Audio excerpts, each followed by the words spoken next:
বন্ধুর বাড়ি নদীর পাড়ে, বন্ধুদের দেখার জন্য ছটফট করি রে। চলো বন্ধুরা, দেখো এখানে আছে মুসুর ডাল, এখানে আছে কাঁচকলা ভাজা, এখানে আছে দেখো 500 মাছের ঝাল, সর্ষে বাটা, ধনে পাতা, কাঁচা লঙ্কা দিয়ে, কালো জিরে দিয়ে।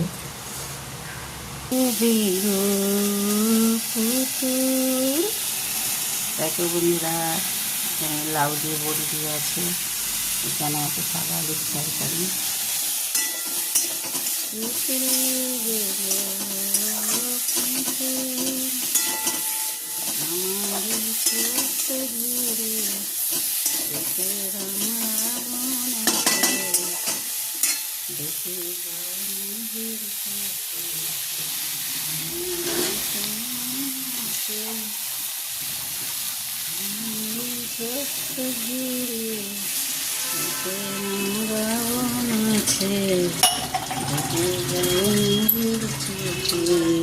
হনুমান কেমন নাচে।